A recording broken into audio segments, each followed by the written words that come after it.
group for questions. Who left the letter? Is that Carmody? Anybody know?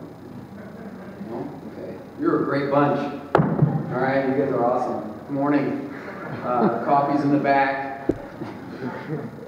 Should we talk basketball? I'm excited to be the Nebraska coach and excited to be part of the Big Ten. With that, can we take any questions? Front right.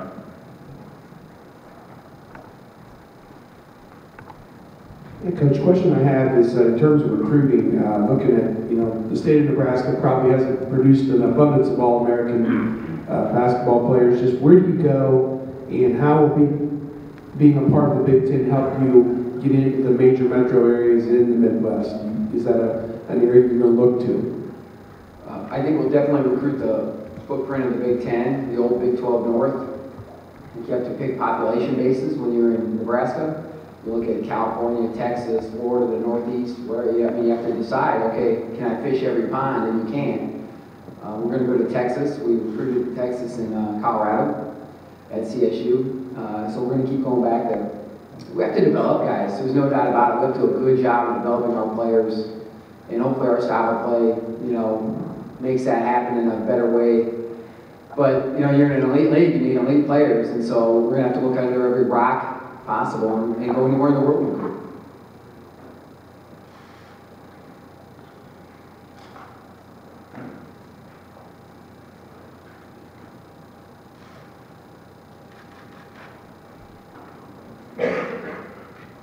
Yeah, middle, left.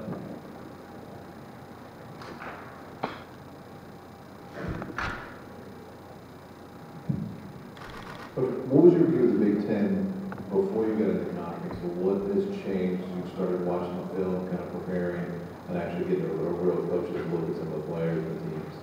Like I said, technically not in it. I haven't had my brains beat in yet. But I would like to thank Rick and the Big Ten Conference for starting us at Ohio State, at home against Wisconsin, at Michigan State. Thanks, Rick. Yeah, well, Santa's going to get some coal over there at that house, but that's all right. So what was the question? It's a good league. But my view of the Big Ten has been one when I was a little boy watching the Minnesota Golden Gophers, watching Illinois, watching just Iowa, Tom Davis with his press. Those are the, when you grow up in Dolan, South Dakota, you get 2 channels. You pay attention to what happens, I'm the one that actually carries basketball. So the Big Ten was always one of those teams we would see. And I always loved the physicality of it. And I think as I got into it, not all of that's changed. Our game has changed a little bit, certainly, but it's still a league, I think, that you have Hall of Fame coaches, you have elite programs with unbelievable tradition, and we're trying to put our mark right up there with them. That's the best I can do without answering the question.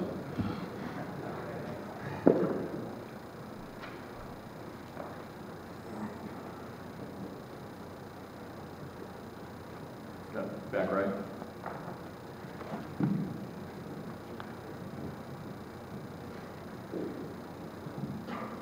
Coach, what are the challenges of coaching at an athletic program that's so dominated by football and trying to make basketball kind of something that people get excited about? When I started coaching at Northern State in Aberdeen, South Dakota, my first job was a graduate assistant job. It was a $3,000 job. And the next year they made me the assistant basketball coach at Northern State in Aberdeen. It was a pay cut. It was a $2,500 job.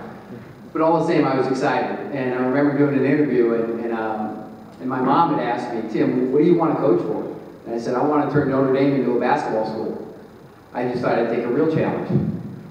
So we took the Nebraska job. And I think it's a great problem to have. I think that it's a school with remarkable fan support, administrative support. And at the end of the day, when you look at things, I don't care. Peel back the onion, Volleyball's great. Wrestling's in the top 10. Track and field's good. Women's gymnastics won the Big Ten last year. You don't have to go far to see that our athletic department through and through is outstanding. And we just need to get, women's basketball has been terrific, and we just need to get men's basketball up and running where it should be. It's been since 1998 since we made the NCAA. Trying to think how old that was back then. From Coach, can you describe the impact of the Hey, that happens to me all the time, man. Just get used to it.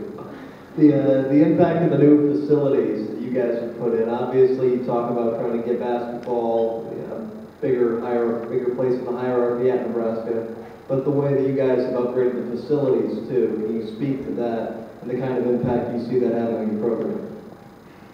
Well, we put in the Hendricks Training Complex last year. That was $20 million project, and we've had everybody and their brother through there checking it out. Utah comes next week. The Brooklyn Nets were there this week.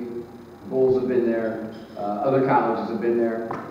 Everybody's looking at it as a model, and it's really well done. We'd invite y'all to come, but you might, so I'm not going to. But I think our day-to-day operations as good as there are in the country. And then when we put our Pinnacle Bank Arena is going to be a $200 million project, and we just met the other day trying to look at the planning and organization of the coaches' locker rooms and the players' locker rooms and the whole thing. And it's just, I can't tell you how well done and well thought out it is. It's really going to be an amazing place. So when you combine those two within about 2 years of each other, it's a pretty amazing physical capacity of what we're doing. So we just got to get some guys and have some fun with it. Front right. Starting out with a new program, would you prefer to have a roster of veteran guys who maybe played for another coach, or prefer probably the situation you're in where everything seems, there aren't many guys left over that played a lot, and you're going to have to build it basically from square one?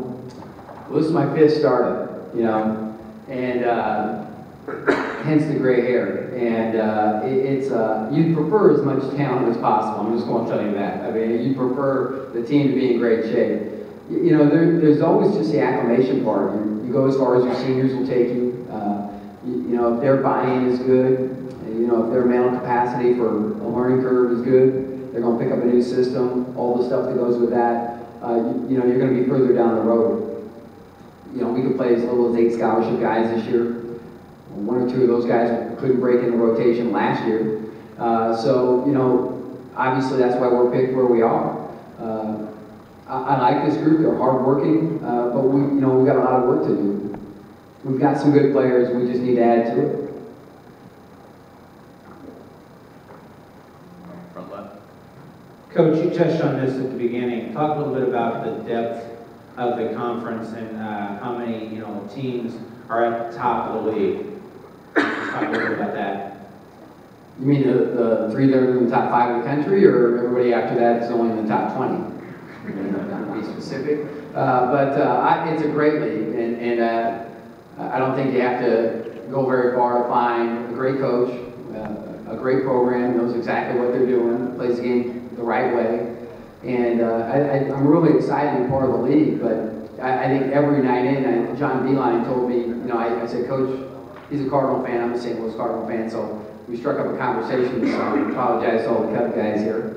I know we've been doing it a long time to you. But at the end of the day, John says, I've been in a lot of leagues, and there's nothing like the Big Ten. The way the environments with the on-campus arenas, the fan support every night, the way the teams play, there's just nothing like it. Have time for one last question.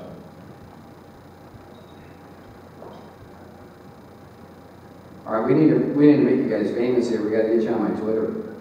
So hang on here. My daughter's 12. She taught me this funky thing. If you hit options, you go panorama. What I got to do it this way. So here we go. I'll try and slow down and get directions, just like at work. I got the Big Ten mic in there. You guys can all write home, tell all the kids that you're in. Thanks for participating. See ya. Thanks, Coach. Good luck this year.